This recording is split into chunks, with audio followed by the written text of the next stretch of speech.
Assalamualaikum warahmatullahi wabarakatuh.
Innal hamdalillah nahmaduhu wa nasta'inuhu wa nastaghfiruh wa na'udzu billahi min shururi anfusina wa min sayyiati a'malina من يهده الله فلا مضل له ومن يضلل فلا هادي له وأشهد أن لا إله إلا الله وحده لا شريك له وأشهد أن محمدا عبده ورسوله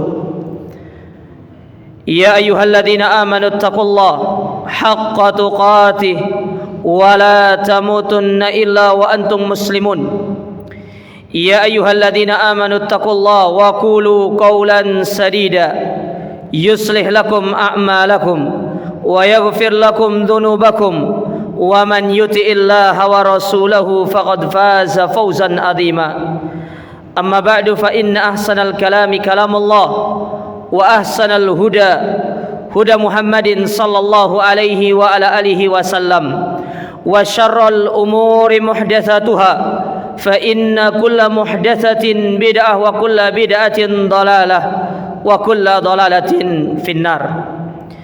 Ma'asyiral muslimin wa zumratul mu'minin rahimakumullah. Pertama-tama kami wasiatkan kepada diri kami pribadi dan kepada para jamaah sekalian untuk kita senantiasa meningkatkan ketakwaan kita kepada Allah dengan mengerjakan segala perintah-perintahnya disertai dengan meninggalkan segala larangan-larangannya. Dan kami mengajak kepada diri kami pribadi dan kepada para jamaah sekalian untuk kita terus bersalawat kepada Nabi kita yang mulia alaihi salatu wassalam, dan semoga salawat tersebut bersambung kepada keluarga-keluarga beliau, sahabat-sahabat beliau, serta orang-orang yang mengikuti beliau di atas tuntunannya sampai hari kiamat kelak. Kaum muslimin sidang salat Jumat rahimani wa rahimakumullah. Nabi alaihi salatu wassalam di dalam sebuah hadis yang dikeluarkan dari Al-Miqdad Al-Aswad radhiyallahu taala anhu, yang mana hadis ini diriwayatkan oleh Imam Abu Daud dan disahihkan oleh Syekh Al-Albani rahimahullah. Nabi pernah mengatakan, innas sa'ida laman junnibal fitan. Sesungguhnya di antara ciri orang yang bahagia itu adalah mereka-mereka yang dijaga dan dijauhkan oleh Allah Subhanahu wa taala dari berbagai macam fitnah, dari berbagai macam godaan, baik itu godaan syahwat ataupun godaan syubhat. Kalau kita memperhatikan kehidupan kita belakangan ini, terutama di zaman sekarang ini, bahwasanya hidup di zaman sekarang penuh dengan godaan. Yang pertama adalah godaan syahwat, yang mana banyak di antara pemuda yang mereka terjatuh ke dalam memperturutkan hawa nafsunya.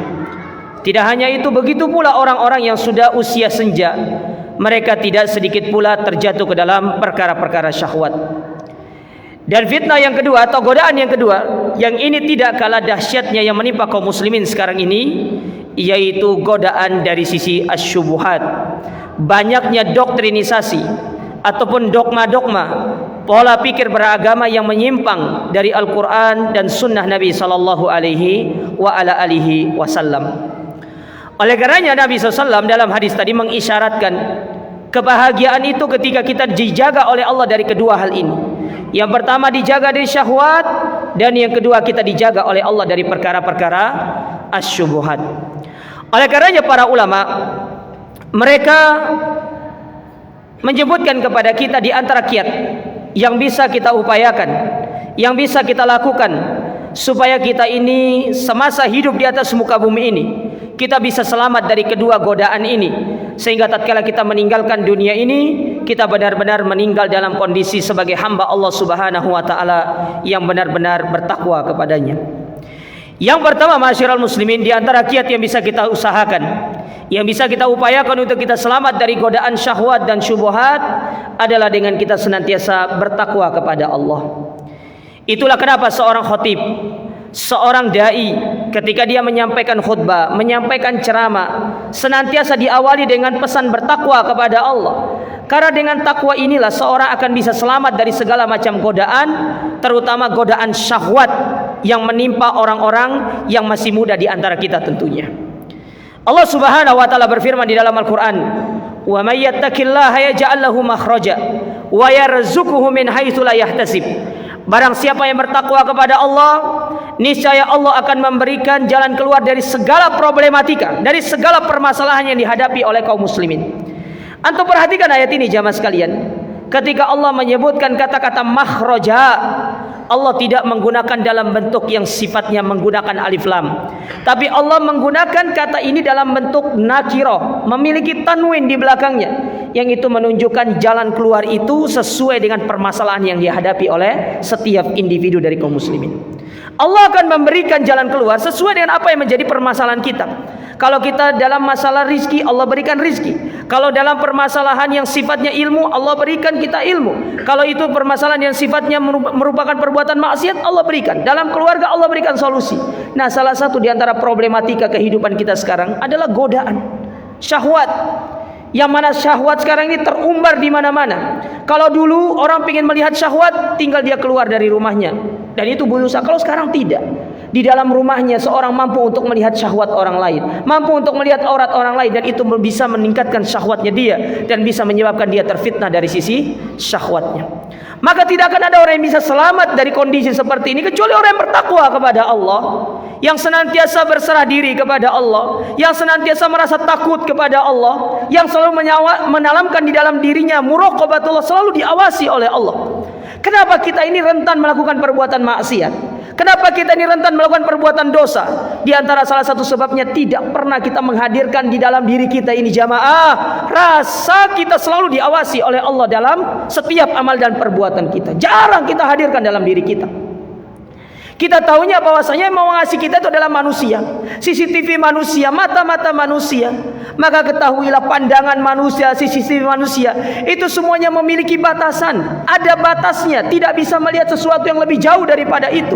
Tapi pandangan Allah Subhanahu wa taala kepada hamba-hambanya, apa yang Allah katakan dalam Al-Qur'an, yauma idzin turaduna la takhfa minkum khafiyah, hati-hati kalian terhadap satu hari, yaitu hari kiamat, semuanya akan ditampakkan oleh Allah, dibeberkan semuanya oleh Allah. Kemaksiatan yang kita lakukan dalam kesendirian kita semuanya akan dibuka oleh Allah Subhanahu wa taala di hadapan kita di hari kiamat. Yang kita sembunyikan dari manusia semuanya ditampakkan oleh Allah taala di hari kiamat. Maka tidak mungkin seorang bisa selamat dari semua itu melainkan dia bertakwa kepada Allah. Oleh karena ya pada satu ketika Thalaq bin Hubaib rahimahullahu taala ketika didatangi oleh beberapa orang, yang mana mereka itu mengeluhkan telah terjadi fitnah, telah terjadi cobaan di dalam kehidupan ini.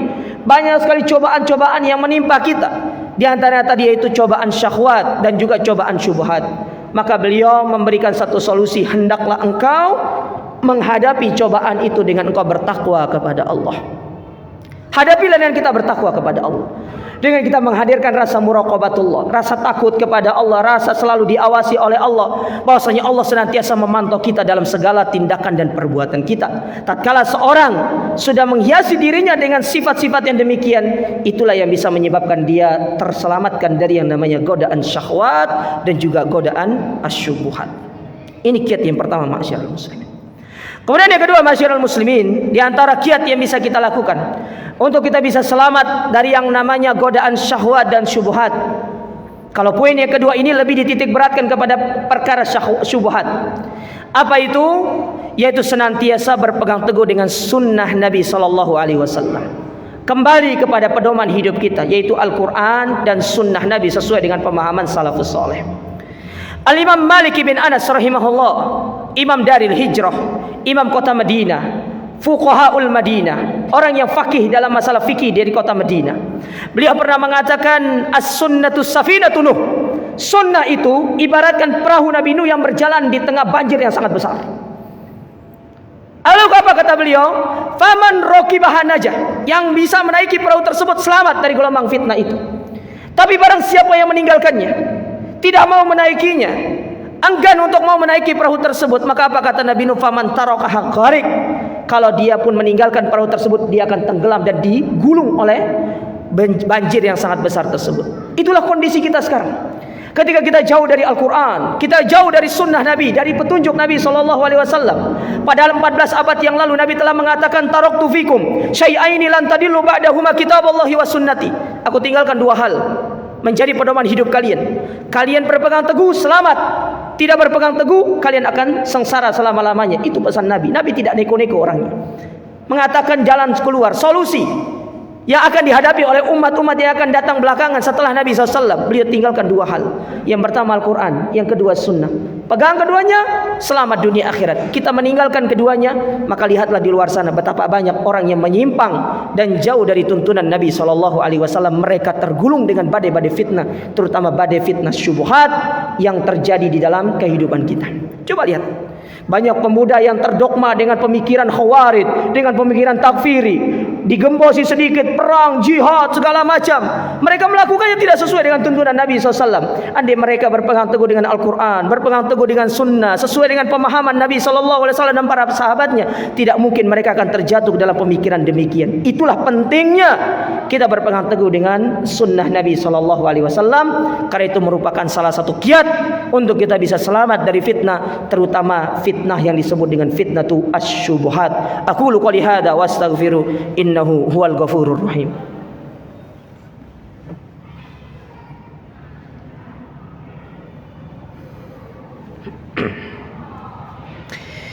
Alhamdulillahi ala ihsani wa syukru lahu ala taufiqihi wa amtinani wa asyhadu an la ilaha illallah ta'ziman li sya'nih wa asyhadu anna Muhammadan ad-da'i ila ridwani. Allahumma salli wa sallim ala alihi wa ashabihi wa ikhwani.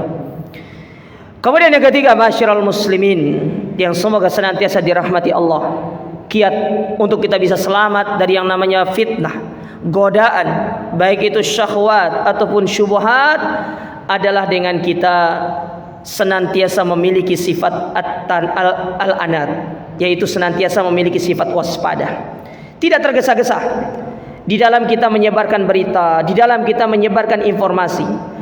Perlu ada yang namanya validitas. Kita memvalidasi apakah berita ini benar atau tidak, apakah berita ini sudah sesuai dengan kebenaran atau justru berada di atas kebohongan. Karena ingat, Nabi SAW jauh-jauh hari mengingatkan kepada kita tentang masalah ini. Tidak boleh kita itu sembarangan untuk menyebarkan berita. Bahkan Allah Ta'ala di dalam Al-Quran mengatakan, in ja'akum fasikun binaba'in fatabayyanu. Kalau datang satu berita kepada kalian, apalagi yang membawa berita itu orang fasik, jangan langsung ditelan mentah-mentah. Di cross check terlebih dahulu, dilihat terlebih dahulu.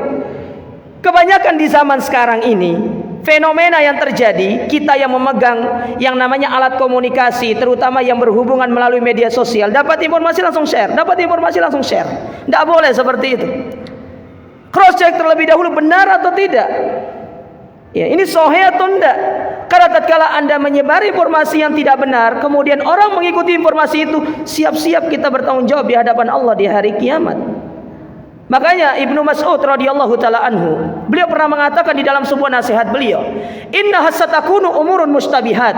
Akan ada satu zaman di mana pada zaman tersebut banyak perkara yang samar-samar. Kejelasannya itu belum jelas, benar salahnya itu akan datang zaman tersebut. Dan itulah zaman kita sekarang ini. Kita dapat berita, kita tidak ngerti apakah benar atau salah, apakah ini sahih atau enggak. Perlu yang namanya validitas dari berita tersebut. Lalu apa kata beliau? Ya, kata beliau, fa innaka an takuna tabi'an fil khair khairun laka min an takuna ra'san fis syarr. Karena menjadi pengekor kebaikan itu masih jauh lebih baik daripada menjadi otak dari keburukan. Anda menjadi pengekor kebaikan, Anda punya tanggung jawab nanti di hadapan Allah. Saya ngikut dia ya Allah, saya mengikuti fulan, saya mengikuti fulan. Tapi kalau Anda menjadi kepalanya, Anda menjadi otaknya, yang menjadi pelopornya, pionernya. Kalau satu orang yang kita sesatkan itu sudah menjadikan kita harus takut kepada Allah, dimasukkan ke dalam api neraka. Bagaimana kalau kita sesatkan jutaan orang, seluruh Indonesia kita sesatkan dengan share-sharean kita? Betapa besar tanggung jawab kita di hadapan Allah Subhanahu wa taala. Semua orang akan datang meminta pertanggungjawaban kepada kita. Keluarga datang kepada kita meminta pertanggungjawaban. Cukup istri dan anak kita sebagai tanggung jawab kita nanti di hadapan Allah untuk kita pertanggungjawabkan. Jangan jadikan orang lain sebagai orang yang akan meminta pertanggungjawaban kepada kita. Lantaran karena sikap kita yang sangat berlebih-lebihan tersebut. Dapat berita share, dapat kabar begini, dapat kabar begini. Tanyakan terlebih dahulu. Cek terlebih dahulu. Lebih-lebih dalam urusan agama. Anda salah dalam memberikan informasi dalam perkara dunia, Anda dicap sebagai seorang yang tidak amanah. Anda dicap sebagai seorang pembohong. Bagaimana dalam urusan agama, jamaah? Kaitannya surga dan neraka. Makanya dalam urusan agama tidak sembarangan orang bisa berbicara. Dalam urusan agama butuh kapabilitas. Anda tidak boleh berbicara kesehatan kalau Anda bukan pakar kesehatan. Anda tidak boleh berbicara dalam masalah ekonomi kalau Anda bukan pakar ekonomi. Begitu pula urusan agama, tidak boleh berbicara agama kalau Anda bukan orang yang memiliki kapabilitas dalam masalah itu. Tanggung jawabnya besar di hadapan Allah Subhanahu wa taala. Karena Allah mengatakan wala taqfu ma laysa laka bihi ilm. Jangan mengikuti apa yang kalian tidak miliki ilmu tentangnya. Innas sam'a wal basara wal fuad kullu ulaika kana anhu mas'ula. Semuanya akan ditanya sama Allah taala. Di saat lisan dikunci, tangan bersaksi, mata bersaksi, telinga bersaksi, sampai hati kita akan bersaksi di hadapan Allah atas apa yang kita lakukan di atas muka bumi ini. Sampai bumi yang kita pijak, mereka akan bersaksi di hadapan Allah taala, ya Allah, fulan di atasku melakukan begini, melakukan perbuatan ini. Apa jawaban kita kalau demikian? Semua orang menuntut kita lantaran karena sikap kita yang sangat berlebih-lebihan seperti itu. Apa salahnya kita cek terlebih dahulu? Kita cross check terlebih dahulu. Tidak ada salahnya. Ini sebagai bentuk kehati-hatian kita di dalam kita bertanggung jawab di hadapan Allah Subhanahu wa taala. Maka jangan gegabah di dalam menerima informasi. Jangan gegabah di dalam menyampaikan informasi. Cross check terlebih dahulu. Cek terlebih dahulu. Itu menyelamatkan kita dari segala tuntutan-tuntutan yang ada nanti di akhirat. Nah, ini yang ketiga, masyarakat muslimin. Kemudian yang keempat, di antara kiat yang bisa kita lakukan untuk kita bisa selamat dari fitnah adalah dengan kita senantiasa bertanya kepada para ulama. Allah Subhanahu wa taala berfirman, "Fas'alu ahla dzikri in kuntum la ta'lamun." Kalau kita tidak tahu tentang ilmunya, tanyakan kepada para ulama. Sekarang banyak media, banyak cara untuk kita bisa bertanya kepada para ulama kita. Adanya WhatsApp, adanya Instagram. Tinggal bertanya sama mereka, tinggal menunggu jawaban mereka seperti apa. Kalau sudah mendapatkan jawaban, maka silakan diamalkan. Silakan dipegang. Kalau kita bisa mendatanginya itu lebih baik supaya kita lebih senantiasa menancap di dalam hati apa yang kita tanyakan kepada ustaz kita. Sekarang dimudahkan sama Allah. Antum bayangkan di zaman dulu, mereka yang ingin bertanya tentang ilmu harus jalan kaki dari Baghdad menuju Madinah 1 bulan baru dapat jawaban dari permasalahan yang mereka hadapi. Kita dimudahkan sama Allah. Bertanyalah kepada ahlul ilmi, kepada orang yang faham dalam masalah tersebut supaya kita tidak terjatuh ke dalam kesalahan. Kemudian yang terakhir, masyarakat muslimin, di antara kiat supaya kita bisa terselamatkan dari fitnah adalah dengan kita banyak-banyak berdoa kepada Allah, minta kepada Allah. Terutama kita minta ketetapan hati supaya Allah senantiasa menunjukkan hati kita kepada jalan yang lurus. Di dalam sholat kita yang sering kita lantunkan, yang sering kita ucapkan 17 kali minimal sehari semalam, kita meminta kepada Allah, ihdinas siratal mustaqim, tunjukkanlah kami jalan yang lurus. Kalau kita belum dapat hidayah, berarti kita sedang meminta hidayah. Tapi kalau kita sudah mendapatkan hidayah, berarti doa itu kita meminta keistiqomahan kepada Allah supaya Allah senantiasa mengistiqomahkan kita di atas hidayah tersebut. Berdoalah sama Allah, minta sama Allah supaya Allah menjaga kita dari segala macam godaan dan fitnah yang ada di atas muka bumi ini.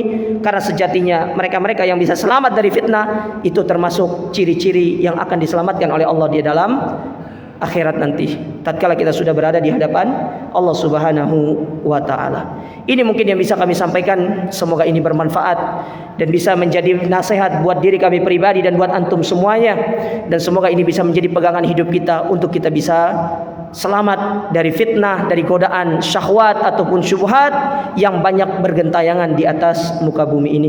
Innallaha malaikatahu yusholluna 'alan nabi ya ayyuhalladzina amanu shallu 'alaihi wa sallimu taslima. Allahumma shalli ala Muhammad wa ala ali Muhammad kama shallaita ala Ibrahim wa ala Ibrahim innaka Hamidum Majid. Wa barik ala Muhammad wa ala ali Muhammad kama barakta ala Ibrahim wa ala ali Ibrahim innaka Hamidum Majid. Allahumma ighfir lil muslimin wal muslimat wal mu'minina wal mu'minat al ahya'i minhum wal amwat innaka as-sami'un qaribun mujibud da'wati ya qadiyal hajat. Allahumma a'izzal Islam wal muslimin wa adhil syirka wal musyrikin wa dammir a'da'aka a'da'ad-din ya rabbal alamin. Allahumma balighna Ramadan, Allahumma balighna Ramadan, Allahumma balighna Ramadan. Rabbana zalamna anfusana wa illam taghfir lana wa tarhamna lanakunanna minal khasirin. Rabbana atina fid dunya hasanah wa fil akhirati hasanah wa qina adzabannar. Subhana rabbika rabbil izzati amma yasifun wa salamun alal mursalin walhamdulillahi rabbil alamin. Wassalamu alaikum warahmatullahi wabarakatuh. Aqimus shalah.